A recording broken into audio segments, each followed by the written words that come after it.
welcome to the video. John Bodine here with Redemptive Psych, and in this video we're talking about the needs of the ESFJ. Now, just as a quick review, needs we're breaking up into two aspects: the need to give in terms of what a type provides in a certain area, and the need to receive, what they need in return or what they need in order to function in a healthy and optimal way. So the need love and the gift love idea comes from C.S. Lewis's book on the 4 loves, and this is also echoed in the 5 love language book by Gary Chapman, that we instinctively know that part of meeting our needs, part of being loved, part of having the space to express ourselves in the appropriate way is not just to receive something from other people, but to have receptive audiences or receptive people who value what we can give. So all the introverted and extroverted functions, even though you might think an extroverted function only wants to give and an introverted function only wants to receive, or vice versa, both are true. Extroverted functions need to express themselves, need to push, but they also need something in return in order to function in the best way. So in this series, we're just picking 3 of the functions: the hero, the inferior, and the critic, to discuss the needs of those. Yes, we could go be exhaustive with all 8, but I want to capitalize on what I believe are the 3 most important functions within this discussion and deliver that in a more concise way. Okay, we're going to jump right in. Extroverted feeling hero. What is the need of the extroverted feeling hero of the ESFJ? Now, for the hero in general, my belief is the biggest need is recognition, to recognize their ability, their competence, their constancy, and how capable they can be, and how giving and generous they can be for all the hero functions. Now, the text in blue is the pushing, the giving, what the function provides for others, and the text in black is what they need to receive in return. So FE Hero really gives an ability to fill a role. They are generally happy to just fit the role. They really care about their role within the institution or the family or the group, and they strive to be the most reliable and consistent and best within that role that they fill. Within that, they naturally serve and they help and they support. They have this orientation of service. How can I serve? How can I help? How can I support? How can I make this thing better for that person or for this group? They really have this sense of selflessness in terms of bringing their effort and their attention to the matters that need to be attended to. They naturally have a social element with extroverted feeling hero, as social awareness and ability is part of extroverted feeling, but they provide service and help and support within the role that they want to fill. So they kind of need to have a role, and if they come to you to provide help or something like that, helping them define a role is really helpful for them to be able to regulate, to understand what they are bringing to the table, what's expected of them. Now, part of the recognition of what they need to receive is investment. Okay, they give a lot and they give constantly. It's like a way of life for them. They don't necessarily need people to give to them as much as they give to others, but a recognition through investing in them. Okay, I see that you give so much, I'm going to invest in you. This could be anything, really. Investment can be money, resources, time, maybe some kind of special treatment. I think all the FE users really seek that.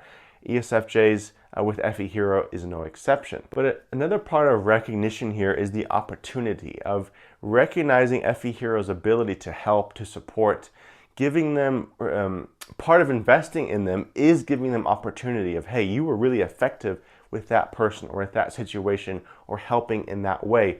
I'm going to give you more opportunity here. Okay, with FE Heroes, with the ESFJ specifically, with how sacrificing they are, giving them more money, for example, if you're working, that's not a bad idea. If they're working for you, it's not a bad idea, because their status quo is not to take advantage of other people, particularly when they feel invested in by other people. So if you're going to invest in someone, a tried and proven ESFJ with FE Hero that is a phenomenal way to recognize their hero, to invest in them, and their loyalty will be even more secured because they know that you see their value. Seeing their value is the recognition that FE hero and the ESFJ needs the most. Okay, moving on to the inferior. The inferior is our place of insecurity or vulnerability, but also the place where with time we can become really excellent with. And the needs naturally of all the inferior functions is to give the space and the reassurance to trust them, to give them opportunities in order to help them develop their inferior function. We all want to develop our inferior function, and how other people treat our inferior plays a big role in our ability to develop it. So introverted thinking, inferior, insecurity about my thinking, my thoughts. Can I solve the problem? Am I capable? Am I a capable thinker? Am I smart? Are my thoughts valuable enough for other people to listen to and to take seriously? Tied up with that is the reassurance that they need. The reassurance is the trust that, hey, I know that you are really committed to micro-verification, to thinking through every little piece of this thing. So I'm going to reassure you of, hey, you're gonna get the answer. You're gonna solve the problem. Here's some input, here's some help, here's some reassurance that I'm there with you to think through that. So they provide micro-verification. They provide this really atomic precision with thinking. It takes them a while to think through things, but they think in such a way that it's once they reach a conclusion, if they've thought through it well, it's usually because they've thought of every little piece that fits together into bigger pieces, and then those pieces eventually form a whole and a solid conclusion. So they have a natural care and detail for their thought because they are building up their awareness, their capability, their processing of their internal thinking. So with that, what they need is space to process, okay? So it's the acknowledgement of, hey, I see you're processing, I see you're working on that. I'm going to instill trust in you that you can come back with something important and valuable and insightful. But in general, we also need other people to take our inferior functions seriously. We need them not to dismiss it in the way that we often dismiss our own inferior because we lose faith in our inferior function.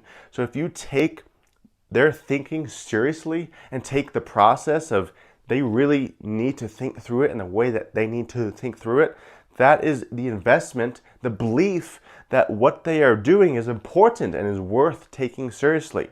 And then the actual mechanics of giving to TI inferior for the ESFJ is to listen and provide input. Okay, with other TI users who are listening, we have less space to listen and provide input, but we can still give some. But providing space to listen, okay, to actually take seriously what they're saying, to understand what they're saying. Okay, if you don't understand, ask them. The biggest way to harm them, one of the biggest ways, is to just assume you know what they're saying. TI users struggle to fully comprehend what someone else is saying. They hear one thing maybe and then jump to a conclusion. Try not to do that, particularly with the ESFJ. Try to ask, okay, is this what you mean? This is what I'm hearing. Is that what you mean? Let them explain it out because they don't necessarily mind being challenged as long as they feel you took the time to understand what they were saying. And that's where you provide input, where it's, okay, have you thought about this? Or, I read this, and this is another idea for consideration that kind of conflicts with what you're saying, or maybe it affirms what you're saying. Listening and providing input is how to help them develop their inferior function, to hold space for their thinking. And then lastly, the critic function, the sixth function. The critic for the ESFJ's extroverted sensing kind of has the perspective of, why can't anyone in the world just pay attention to the details? Why can't they be consistent? Why can't they strive to improve? Why can't they recognize where they're failing and start to put effort to make it better? Why? The critic for all the functions has this perspective of, why can't people just, or why can't I, or why can't others just take this more seriously? So the need of the critic, as I see it, is two parts. Affirmation plus evidence. What does affirmation mean in this context? As I talked about in the intro video for this series, the critic has this idealism hidden under their skepticism, they're hidden under their cynicism. Affirmation is affirmation of the importance of their mission. Yes, it's important for people to be attentive to the details. Yes, things would be better if people took their performance more seriously, if people were more consistent and reliable. Yes, that's really important to build up other people, to hold people to a standard where this becomes important to them. So it's an affirmation of, yes, that mission is very important. The idealism, the ideal that you hold, Critic, SE Critic, is important. So recognizing the importance of that, affirming that the importance of their mission is a very important, very vital way to connect with the critic. The critic is the most consequential function, in my opinion, that determines whether someone will trust and respect you or maybe push you away or hold you at an arm's distance. And then evidence. So there's two parts to evidence. One is you demonstrating evidence to the critic that you pass the test of the critic, that you are putting effort into improving, that you are noticing the details and caring about the details, that you are striving to be better, be more consistent. But there's also evidence to the contrary. The critic is kind of accusatory by nature, pushing back against the critic. The critic can usually handle it, at least in the long term, of saying, don't judge me like that. I am doing my best. I'm really trying. I'm dealing with all this other stuff. And SE Critic's like, oh, I had no idea you were dealing with all that other stuff. I'm amazed that you actually have done this much based on all that you are dealing with outside of this. So pushing back against the critic, because the critic can get real nasty at times. Pushing back against it will help the critic reflect on itself, which is a way that the ESFJ can develop. But that's kind of a tertiary thing. Affirming the mission and providing evidence for why they should trust you within their critic is an important way to connect with the ESFJ. Okay, so they provide, with SE Critic, they provide high performance. They provide the consistency. They are very critical of what they do. Are they doing it right? Doing it right is how SE Critic becomes consistent and reliable for other people, for their work, for their families, for whatever. So what you can give to them is, first of all, just show effort. Show an ability, a desire to put in effort to the task. If you have an ESFJ coach or a boss, a family member, a parent, showing some effort is really, really foundational and important. Attention to detail. We talked about that. Bringing details to their attention. They don't want to have to be super aware of the details. They often force themselves to, but they want to be able to trust you with some of the details, with some of the awareness of what's going wrong, what's going right, how things can improve. And the process through that is to show that you are trustworthy, reliable, that you can be counted on. This is SE Critic's gripe with the world, with other people, is that they cannot be counted on. Therefore, I have to be the one that other people can count on.